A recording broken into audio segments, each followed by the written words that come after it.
यदि तत्वों के ऑक्सीकरण संख्याएं आपको पता हो तो उन तत्वों को आपस में मिला करके रिएक्शन करा सकते हैं और उनसे नए यौगिकों का निर्माण करा सकते हैं। तो यौगिक के बारे में जानते हैं, आयनिक यौगिक, ससंयोजी यौगिक, उपसंयोजी यौगिक होते हैं। तो हम दो तरह के यौगिकों को हम आराम से पहचान सकते हैं। इसके लिए हम क्या करें जरा देखें।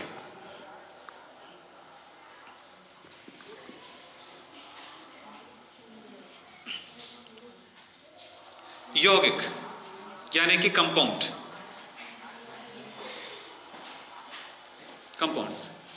कंपाउंड या यौगिक दो या दो से अधिक तत्वों के आपस में संयोग से या परमाणुओं के आपस में संयोग से एक निश्चित अनुपात वाला यौगिक बनता है या निश्चित अनुपात वाला अणु बनता है, जिनको हम कहते हैं यौगिक। तो यौगिक में क्या होगा जरा ध्यान दीजिएगा। जैसे आपने सुने होंगे NaCl है ना, CaCl2, यस। सोडियम के साथ अगर ज्वाइंट हो तो Na3N, ऑक्सीजन के साथ हो तो सोडियम का Na2O, Ca का ऑक्सीजन के साथ होगा CaO। लेकिन ये फॉर्मूला अलग क्यों नहीं होता है, इसी तरह से क्यों होते हैं, इनको समझने के लिए हमें कुछ बातों को समझना होगा। और देखें, इसी तरह से देखें, P2O3 बनता है, CO2 बनता है और भी कई चीजें, NH3 बनता है।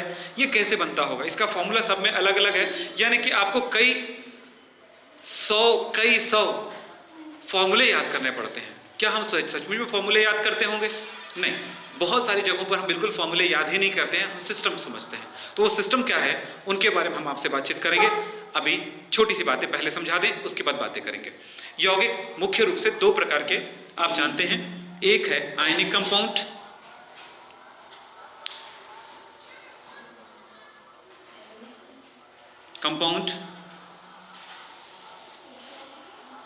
और दूसरा है कोवेलेंट कंपाउंड।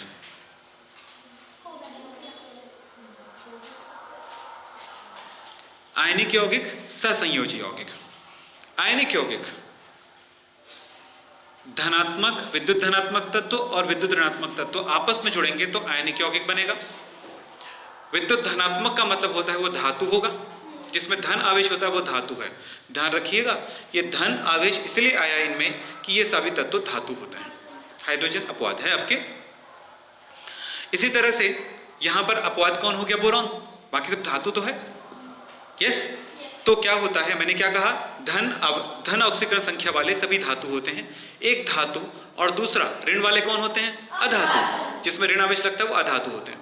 तो ये धातु और अधातु दोनों मिलते हैं तो वो कंपाउंड कहलाएगा आयनिक यौगिक, आयनिक कंपाउंड। और कोवेलेंट, दोनों ऋणात्मक होंगे यानी कि दोनों अधातु होंगे, दोनों तत्व अधातु होंगे तो ionic compound, sorry, covalent compound बनेगा। तो हम इस आधार पर हम कह सकते हैं इसका क्या होता है, ऑक्सीकरण संख्या +1, इसकी कितनी होती है? -1। तो धातु अधातु यानी कि आयनिक यौगिक है। ये इसका होता है +2, देख लो +2। कैल्शियम कहाँ पे है? कैल्शियम यहाँ पे है। तो देखो यहाँ पर दूसरे वर्ग इसकी संयोजकता, ऑक्सीकरण संख्या कितने लिखे? +2। तो इसका मतलब हुआ कि ये कैसा होगा? धातु है। और ये क्या है? -1। क्लोरीन कहाँ पे? देखो -1 इसी में है, ये देख लीजिए। तो ऑक्सीकरण संख्या के बेस पर तो हम इसे फॉर्मूले कैसे निर्मित करेंगे, इनके बारे में हम बातचीत करते हैं। चलिए फॉर्मूला निर्माण करते हैं, मिटा दो इसको। तो यौगिक कैसे बनेगा, एक छोटी सी ट्रिक पे ध्यान दीजिएगा, छोटा सा ट्रिक है और कुछ नहीं। जैसे मेरे पास दो तत्व है, एक है सोडियम और दूसरा है चलो ऑक्सीजन। तो सोडियम के बारे में पता लगाइए उसकी ऑक्सीकरण संख्या कितनी है। देखो ऑक्सीकरण संख्या है सोडियम ये है, ऑक्सीकरण संख्या है +1, यस। ऑक्सीजन कहाँ पे है? देखो चेक करो, ऑक्सीजन यहाँ पे है 6वें वर्ग में और इसकी ऑक्सीकरण संख्या है -2। दोनों के बारे में पता चल गया, ये प्लस है और ये माइनस है। ऑक्सीजन, सोडियम पॉजिटिव इलेक्ट्रोपॉजिटिव और ऑक्सीजन इलेक्ट्रोनेगेटिव है। तो पॉजिटिव और नेगेटिव दो अलग तत्व ज्वाइंट हो रहे हैं तो वो बनाएगा आयनिक कंपाउंड। क्लियर हो गया? और क्या बनाएगा, इसके लिए कुछ ना करें, ये देखो नंबर को इधर कर दो और इसके नंबर को इधर कर दो, बस इतना ही करना है। तो ये कितना हो गया? Na कितना हो गया? इधर आ गया नंबर, तो हो गया 2 Na2 और इधर ये हो गया 1, ऑक्सीजन के लिए हो गया 1 नहीं लिखते हम लोग तो हम क्या लिखेंगे? Na2O। एक एग्जांपल। तो ये कैसा यौगिक बना? आयनिक यौगिक बना, कंपाउंड बना। क्या हुआ? हाँ जी, C plus O। Carbon, carbon कहाँ है?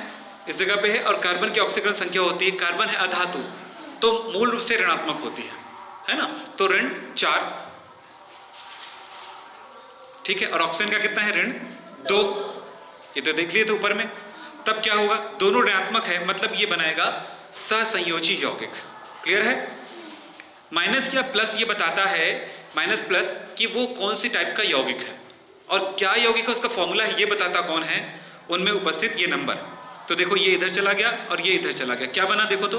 C2O4। इसको सरल अनुपात में करेंगे, 2 एकम 2, 2 दूनी 4, कट जाएगा। सरल अनुपात क्या होगा? CO2, C1 हो गया और O2 हो गया। तो इस तरह से ये यौगिक बनेगा, क्योंकि दोनों ऋणात्मक है। तो कैसा यौगिक बना? Covalent compound. कंपाउंड क्लियर हो गया? तो इस तरह से आप बनाने की कोशिश करें, और ये किसी से बंध नहीं बनाएगा, किसी से क्रिया नहीं करेगा, क्योंकि इसकी संयोजकता 0 है। एक और बात है, मैंने प्लस और माइनस को जोड़ने के लिए बोला था, माइनस माइनस को जोड़ने के लिए बोला था, प्लस प्लस कभी नहीं जोड़ती है। देख लीजिए आप, एक सोडियम ले लो, दूसरा मैग्नीशियम ले लो, इसका +1 है और इसका +2 है, ये प्लस प्लस है, नो रिएक्शन, कोई रिएक्शन नहीं होगा। अगर आप इन बातों को समझ चुके होंगे तो आप केमिस्ट्री में बहुत कुछ जान चुके हैं इन 4-5 छोटे छोटे वीडियो क्लिप्स से। Thank you.